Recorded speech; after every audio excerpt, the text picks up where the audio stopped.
అదేవిధంగా ఇంకో మాట చెప్పాడు, స్కూళ్ళల్లో డ్రాప్ అవుట్లు తగ్గించాలి, ఎక్కడన్నా పిల్లలకైనా స్కూల్కి పోకపోతే వాళ్ళని ప్రభుత్వ పాఠశాల మాత్రం చేర్చకండి, ప్రైవేట్ పాఠశాలలో చేర్పించండి అన్న. అంటే దాని ఉద్దేశం ఏంది? ప్రభుత్వ పాఠశాల అయితే డ్రాప్ అవుట్లు పెరుగుతాయి, ప్రైవేట్ పాఠశాల అంటే నేను ప్రభుత్వ పాఠశాలను నడపలేకపోయేటువంటి బలహీనమైనటువంటి నాయకత్వం నాది, సమర్థవంతమైనటువంటి నాయకత్వం కాదు, కాబట్టి మీరు వాళ్ళని తీసుకెళ్ళి ప్రైవేట్ స్కూళ్ళల్లో చేర్పించేయండి అని చెప్పకనే చెప్పినటువంటి పరిస్థితి. అంటే ఈరోజు నువ్వు చెప్పేది ప్రైవేట్ స్కూల్ మాత్రం బాగా ఉండాలా, ప్రభుత్వ స్కూల్ మాత్రం దాదాపుగా మూతకు రావాలనేటువంటి ఆలోచన ఈరోజు కనిపిస్తుంది. అదేవిధంగా ఈరోజు పిల్లలకు సంబంధించి చెప్తున్నాడు, మీరు ఇప్పటికే జాప్యమైంది ఇవ్వండి అని. నీ గవర్నెన్స్, నీ పరిపాలన, జగన్ గారి బొమ్మ ఉంది కాబట్టి ఆ బొమ్మ ఉన్నటువంటి కిట్లు ఇవ్వకూడదు కాబట్టి స్కూళ్ళు తెరిచే నాటికే జగన్మోహన్ రెడ్డి గారు విద్యాదీవెన కిట్స్ రెడీ చేసేవాళ్ళు, పిల్లలు స్కూల్కి వెళ్ళేటప్పటికి వాళ్ళ కిట్లు అందజేసేవాళ్ళు.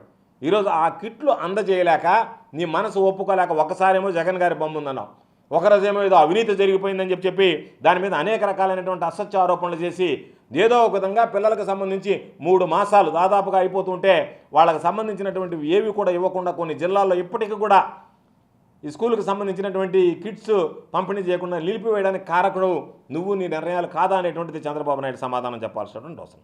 ఇంకోటి తీసుకొచ్చాడు, సంపద సృష్టించడం అంటే ఏంది అంటే అందరం ఎగచూసాం.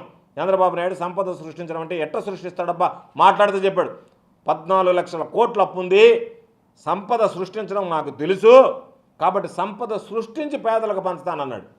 ఈరోజు అదే నోటితో ఏం చెప్పాడంటే మీరు హైవేలన్నీ, స్టేట్ హైవేస్ అన్నీ టోల్ గేట్లు పెట్టండి, ప్రభుత్వ ప్రైవేటు భాగస్వామ్యంతో నడపండి అంటే పేదలకు నువ్వు సంపద పంచినట్ట దోచుకున్నట్ట వాళ్ళ దగ్గర నుంచి, ప్రజల నుంచి నువ్వు సంపద ప్రజలకు పంచాలనేటువంటి ఆలోచన చేస్తున్నావా, దోపిడీకి పాల్పడుతున్నావా?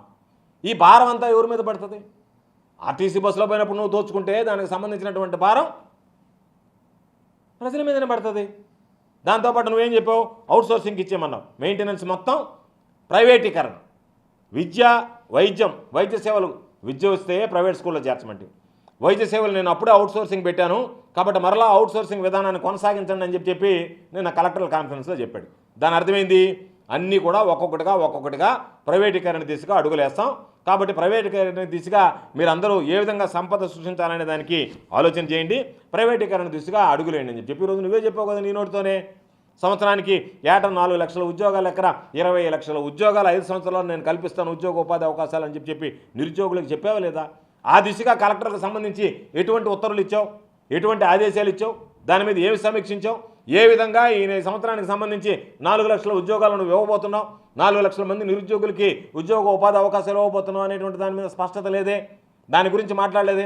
గంటల ఒకదంపుడు ఉపన్యాసంలో ఈ ప్రభుత్వాన్ని విమర్శించడం, జగన్మోహన్ రెడ్డి గారి ప్రభుత్వాన్ని, నీ ప్రభుత్వాల గురించి నువ్వే డబ్బా కొట్టుకోవడం తప్ప ఎక్కడ కూడా ఇదో స్పష్టమైనటువంటి ప్రణాళిక, ఓ స్పష్టమైనటువంటి రోడ్ మ్యాప్ నిన్న దురదృష్టం కనిపించలేదు. నేను అనుకున్నా చంద్రబాబు నాయుడు చాలా అనుభవజ్ఞుడు అనుకున్నాను కదా, చంద్రబాబు నాయుడుకి అసలు తలపని చేస్తుందా అనిపించింది ఆ సమీక్ష చూసిన తర్వాత, నిన్న ఆ సమీక్షలో వచ్చినటువంటి వార్తలు విన్న తర్వాత. కాబట్టి ఈరోజు నువ్వు చెప్పినట్టుగానే వాళ్ళకి సంబంధించినటువంటి దాంట్లో ఉద్యోగం ఏం చేసావో చెప్పలే, ఉద్యోగం లేకపోతే ప్రతి నెల నిరుద్యోగ భృతి ఇస్తానని చెప్పి దాని మాట చెప్పలే, బెనిఫిషరీస్కి సంబంధించి ఐడెంటిఫై చేయమని చెప్పలే, వాళ్ళకి సంబంధించి ఏ విధంగా ఇంప్లిమెంట్ చేస్తామనేది చెప్పలే. ఇచ్చినటువంటి ఏ హామీని కూడా నిలబెట్టుకునేటువంటి దిశగా నువ్వు అడుగులు వేయాలి. ప్రజలు నీ మీద నువ్వు ఇచ్చినటువంటి హామీలకు ఆశపడి చంద్రబాబు నాయుడు మారి ఉంటాడు, ఈసారి అయినా ఇస్తాడేమో గతంలో మోసం చేసినా అని చెప్పి నీకు ఓట్లు వేస్తే చంద్రబాబు నాయుడులో మార్పు లేదు అని మరొకసారి నువ్వు ప్రజలకు తేడతలం చేసావు. అది నీ నిర్ణయంలో మార్పు ఉండదు, నువ్వు మారవు అనేటువంటిది రుజువు చేసావు. కాబట్టి నీ ఆలోచన, నీ విధానం ప్రజలను నమ్మించడం, మోసగించడం అనేటువంటిది చంద్రబాబు నాయుడు నైజం. కాబట్టి మరోసారి ప్రజలు చంద్రబాబు గారిని నమ్మి మోసపోయారు. ఎందుకు చెప్తున్నాం ఈ విషయాలన్నీ అంటే నిన్న జరిగినటువంటి కలెక్టర్ల కాన్ఫరెన్స్, అదేవిధంగా జగన్ గారు 2019 జూలై 24న అధికారంలోకి వచ్చిన తర్వాత కలెక్టర్ల కాన్ఫరెన్స్ పెట్టాడు.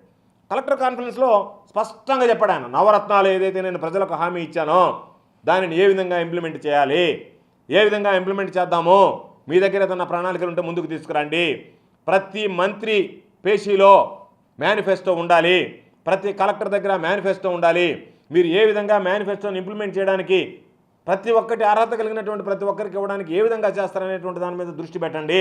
దానికి సంబంధించినటువంటి సూచనలు సలహాలు ఇవ్వండి.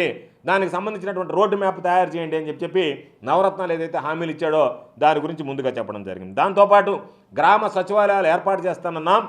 గ్రామ సచివాలయాల ఏర్పాటుకు సంబంధించినటువంటి శ్రీకారం చుట్టండి. ఏ విధంగా గ్రామ సచివాలయాలకు సంబంధించి ఎంత జనాభా తీసుకుని గ్రామ సచివాలయాలు ఏర్పాటు చేయాలి, గ్రామ సచివాలయాల కూర్పు ఏ విధంగా ఉండాలి, గ్రామ సచివాలయ వ్యవస్థ ఏ విధంగా పనిచేయాలనేటువంటి దాని మీద మాట్లాడండి. వాలంటరీ వ్యవస్థను తీసుకొస్తాం కాబట్టి ఆ వాలంటరీ వ్యవస్థ ద్వారా ప్రజలకు ఏ విధంగా సేవలు అందించాలి, అన్ని ప్రభుత్వ సేవలు ప్రజలకు ఏ విధంగా చేరువుకు వెళ్ళాలనేటువంటి దాని మీద దృష్టి పెట్టాడు. రేషన్తో సహా ఇంటి దగ్గరికి వెళ్ళాలనేటువంటి దాని గురించి ఆలోచన చేశాడు. వైద్య ఆరోగ్య రంగంలో విప్లవాత్మకమైనటువంటి మార్పులు తీసుకురావాలి. ప్రతి సచివాలయానికి అనుసంధానంగా ఒక రైతు భరోసా కేంద్రం, ఒక హెల్త్ క్లినిక్ ఉండాలనేటువంటి దాని గురించి ఆలోచన చేసి వైద్య రంగానికి సంబంధించి, విద్యా రంగానికి సంబంధించి ప్రత్యేకమైనటువంటి దృష్టి పెట్టి స్కూళ్ల రూపురేఖలు మార్చాలన్నటువంటి దిశగా ఆలోచన చేశాడు. ప్రతి పథకం అమల్లో రాజకీయాలు అనేటువంటివి ఎన్నికల వరకే ఉంటాయి. ఎన్నికలు అయిపోయిన తర్వాత రాజకీయాలకు తావుండదు. కాబట్టి రాజకీయాలు లేకుండా ఎక్కడ కూడా పారదర్శకంగా పక్షపాత వైఖరి అనేటువంటిది లేకుండా దీంట్లో ఎవరి జోక్యం ఉండకూడదు అనేటువంటి ఆలోచన. కాబట్టి ఆ విధంగా పక్షపాత వైఖరి లేకుండా పథకాలు అన్ని అమల్లో పారదర్శకత కనపడాలి. అర్హత కలిగినటువంటి ప్రతి ఒక్కడికి అర్హతే ప్రామాణికంగా భావించండి తప్ప పార్టీల గురించి ఆలోచన చేయొద్దు. రాజకీయాలు అనేటువంటివి, పార్టీలు అనేటువంటివి ఎన్నికల దాకా ఉంటాయి. ఎన్నికలు పూర్తి ప్రభుత్వం ఏర్పడిన తర్వాత ప్రభుత్వం యొక్క బాధ్యత ప్రతి ఒక్కరికి పారదర్శకంగా పథకాలు అమలు చేయడం అని చెప్పి ఆ రోజు కలెక్టర్ల కాన్ఫరెన్స్లో చెప్పడం జరిగింది.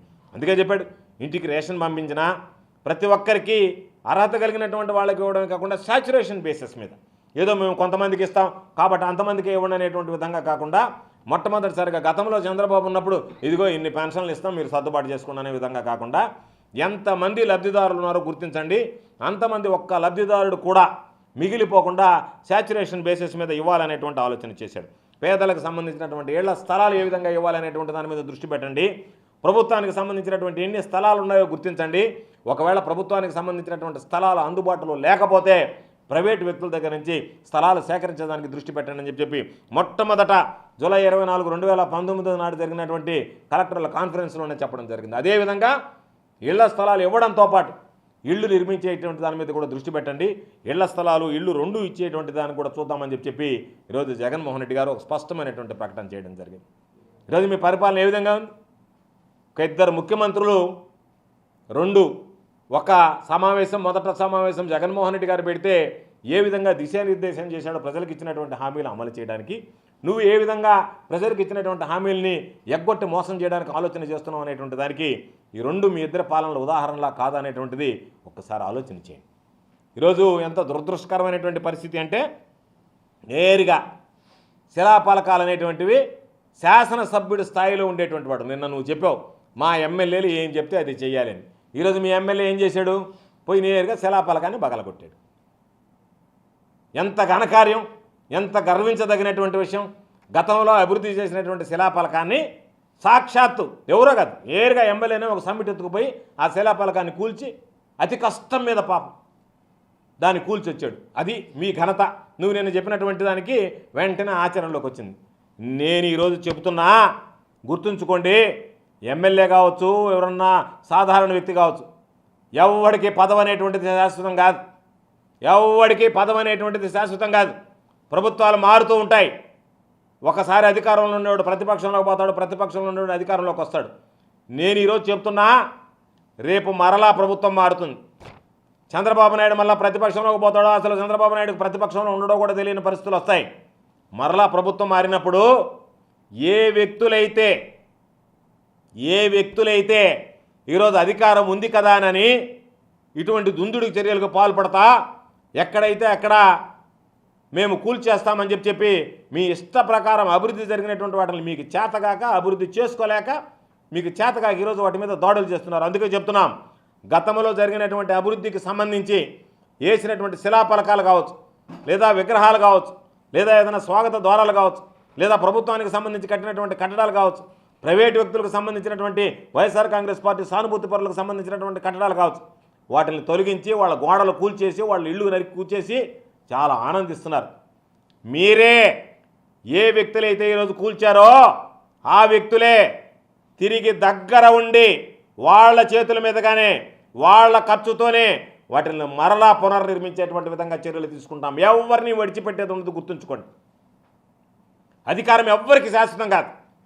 అధికారం ఉందని విర్రవీగుతున్నారేమో, అధికారం ఎవ్వరికి శాశ్వతం కాదు. కాబట్టి ఈ ప్రభుత్వాలు ఎలకాలం ఉండవు. ఈ ప్రభుత్వం శాశ్వతం కాదు. ఈ ప్రభుత్వం మారిన తర్వాత రేపు రాబోయేటువంటి రోజుల్లో ఎవడైతే ఇటువంటి దుందుడికి చర్యలకు ఏ కార్యకర్త అయినా సరే, తెలుగుదేశం పార్టీకి సంబంధించినటువంటి చిన్న కార్యకర్త దగ్గర నుంచి శాసనసభ్యుడి దాకా ఎవరు ఇటువంటి కార్యక్రమాలకు పాల్పడ్డా ఎవరిని విడిచిపెట్టేది ఉండదు. వాళ్ళ ద్వారానే, వాళ్ళ చేతులతోనే, వాళ్ళ ఖర్చుతోనే మరలా వాటిని పునర్నిర్మించేటువంటి విధంగా చర్యలు తీసుకోవడం జరుగుతుందని చెప్పి ఈ సందర్భంగా తెలియజేస్తున్నాం. కాబట్టి చేతనైతే మీరు అభివృద్ధి చేయండి. 4 శిలాఫలకాలు వేసుకో. ఒక శిలాఫలకం మాకు సంబంధించినటువంటి శాసనసభ్యుడో, మాకు సంబంధించినటువంటి పార్లమెంట్ సభ్యుడో, శాసనమండలి సభ్యుడో, మంత్రో, ప్రజాప్రతినిధో వేస్తే నువ్వు 4 శిలాఫలకాలుగా వేసి ఇదిగో నేను ఇది సాధించాను వీళ్ళకన్నా ఎక్కువ అని చెప్పాలి తప్ప శిలాఫలకాలను కూల్చివేయడం, శిలాఫలకాలను పగలగొట్టడం అది ఘనకార్యం అనుకుంటే అంతకన్నా సిగ్గు చేయటం అనేటువంటి విషయం మరొకటి ఉండదు.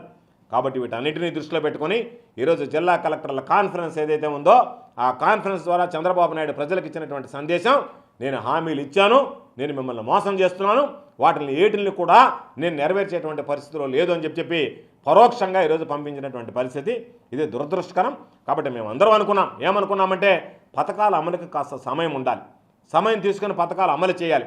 కాబట్టి ఇప్పుడే ఒత్తిడి పెట్టకూడదు అనుకున్నాం.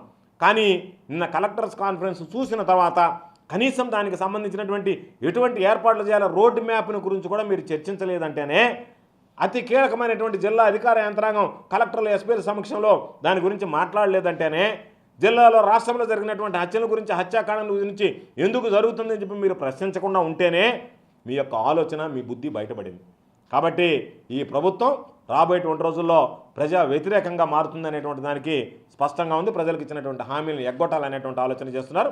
కాబట్టి ఇంకా సమయం ఇస్తాం, మేము వేచి చూస్తాం. మేము ఆవేదనలా నిన్న మీరు ఏర్పాటు చేసినటువంటి, మీరు నిర్వహించినటువంటి కలెక్టర్ల సదస్సులో పరోక్షంగా సంకేతాలు అందుతున్నాయి. ప్రజలకు సంబంధించి మేము ఏమీ కూడా ఇవ్వలేకపోతున్నాం, హామీలు అమలు చేయమనేటువంటి సంకేతాలు అందుతున్నాయి.